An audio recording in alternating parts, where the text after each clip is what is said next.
साड़ी साया खोल करके घुमाया जाएगा। जी। तो ये तो पहली बार हुआ है क्या? आपने मणिपुर में देखा महिलाओं को नंगा घुमाया गया था कि उसी सोच का व्यक्ति है ना।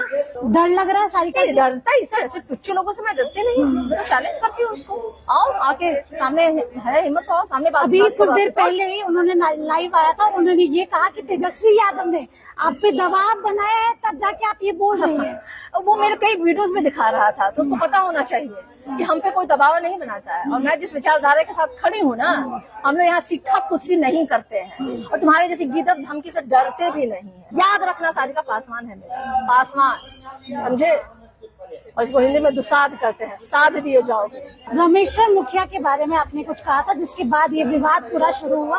माफी भी मांग रहे हैं और कहा जा रहा है कि भूमिहार और दलित के बीच की आग जो है और जिंदगी उसने माफी नहीं मांगा है। हाँ। उसने ये एक्सक्यूज दिया है कि मेरा IT सेल जो है वो किसी और के द्वारा चलाया जा रहा है, लेकिन आधिकारिक रूप से आपको भी पता है कि वो उसका जिम्मेदार वो व्यक्ति खुद है और वो आदतन ऐसा अपराधी है और दलितों पे वो समय समय पे इस तरह के वो कुकर्म जो है ना और इस तरह की घटनाओं को अंजाम वो देता रहता है। नमस्कार, लाइव बिहार देख रहे हैं आप, आपके साथ मैं स्नेहा गुप्ता। आपको बता दें कि कल रात से ही विवाद जो है वो बढ़ता ही जा रहा है, सारिका पासवान और आशुतोष कुमार का। और आज सारिका पासवान सीधे तौर पे पुलिस स्टेशन पहुंच गई। पहले सारिका जी, सबसे पहले जिस तरीके से पोस्ट किया गया उसको आप कैसे देख रही हैं? क्योंकि आप दलित हैं, आपने एक मकाम हासिल किया और एक महिला के लिए ऐसे शब्द जिस तरीके से लिखे गए उसको आप कैसे देख रही हैं? देखिए, दलित तो खैर मैं हूँ ही, लेकिन सबसे बड़ी बात है कि उसने जो एक बात लिखी है वो एक महिला, संपूर्ण महिला उसमें आती है और जिस सोच और मानसिकता का परिचय उसने दिया है वो दिखा रहा है कि आज भी इन सामंतवादी और मनुस्मृति को मानने वाले लोग जो महिला को तुच्छ समझते हैं, जो महिलाओं के लिए कभी भी सोचते हैं कि उनका डिफेमेशन किया जा सकता है, उनका अपमान किया जा सकता है, उनको इस तरह की भाषा बोल करके जलील किया जा सकता है, और उन्होंने वही परिचय दिया है। उन्होंने कल एक दलित बेटी को उसकी जाति को मेंशन करते हुए सारिका कुमारी पासवान, सारिका पासवान उन्होंने लिखा था और उसमें लिखा था कि साड़ी साया खोल करके घुमाया जाएगा। जी। तो ये तो पहली बार हुआ है क्या? आपने मणिपुर में देखा महिलाओं को नंगा घुमाया गया था कि उसी सोच का व्यक्ति है ना। प्रतिदिन देश में कोने कोने में ऐसी घटनाएं हम लोग को मिल रही है और प्रतिदिन बच्चों का, महिलाओं का बलात्कार हो रहा है और हर एक बेटी का जब बलात्कार होता है तो उसका कपड़ा उतारा जाता है पहले।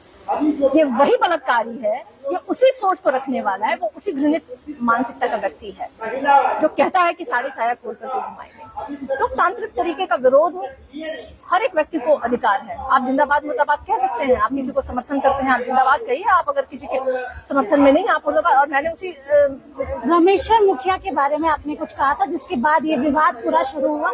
माफी भी मांग रहे हैं और कहा जा रहा है कि भूमिहार और दलित के बीच की आग जो है और जिंदगी। उसने माफी नहीं मांगा है। हाँ। उसने ये एक्सक्यूज दिया है कि मेरा IT सेल जो है वो किसी और के द्वारा चलाया जा रहा है, लेकिन आधिकारिक रूप से आपको भी पता है कि वो उसका जिम्मेदार वो व्यक्ति खुद है और वो आदतन ऐसा अपराधी है और दलितों पे वो समय समय पे इस तरह के वो कुकर्म जो है ना और इस तरह की घटनाओं को अंजाम वो देता रहता है। कोई पहली बात हुई नहीं है, तो मुझे नहीं लगता है कि वो माफी देने लायक व्यक्ति है और मैं उसको चैलेंज करती हूँ और आपके माध्यम से मैं बोलना चाहती हूँ कि आशुतोष, अगर तुम्हें दम है तो सामने आकर के मेरे से ये सारी बात। सारिका जी, एक सवाल ये भी बनता है क्योंकि आप एक प्रवक्ता है राजद की ओर से, एक प्लेटफॉर्म है, जाना माना चेहरा है, अगर आपके साथ ऐसे हो रहा है तो आम लोगों के साथ तो सबसे आश्चर्य की बात यही है कि मैं एक पढ़ी लिखी महिला हूँ, स्वतंत्र विचारों की, अपनी अभिव्यक्ति की आजादी को मैं जानती हूँ, सारे चीजों को, मैं एक मजबूत परिवार से हूँ, बावजूद उसने इस तरीके से जितने गंभीर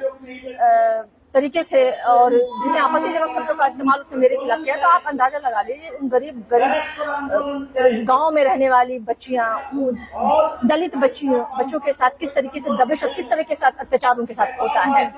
और मुझे बहुत दुख है कि साथ में मुझे कहना पड़ा कि कल रात से मुझे बिहार के कोने कोने से मेरी जाति और मेरे समुदाय से जुड़े हुए लोगों का फोन आ रहा है और वो कह रहे हैं कि आप हमारे गाँव में आइए, हमारे यहाँ हमारे ऐसी स्थितियां जो है लगातार हम लोग झेल रहे हैं, आके हमारे लिए आवाज उठाइए। मुझे लगता है एक बहुत बड़ा सच जो है ना वो उजागर हुआ है कि बिहार में किस तरह की व्यवस्था जो है अभी भी कायम है। डर लग रहा है सारिका? डरता ही सर, ऐसे टुच्चे लोगों से मैं डरती नहीं हूँ। मैं तो चैलेंज करती हूँ उसको, आओ आके सामने है हिम्मत तो आओ सामने बात। अभी कुछ देर पहले ही उन्होंने लाइव आया था, उन्होंने ये कहा कि तेजस्वी यादव ने आप पे दबाव बनाया है तब जाके आप ये बोल रहे हैं। वो मेरे कई वीडियोस में दिखा रहा था, तो उसको पता होना चाहिए कि हम पे कोई दबाव नहीं बनाता है। और मैं जिस विचारधारा के साथ खड़ी हूँ ना, हम लोग यहाँ सिक्का कुर्सी नहीं करते हैं और तुम्हारे जैसे गिदड़ धमकी से डरते भी नहीं है। याद रखना, सारिका पासवान है मेरा, पासवान, समझे?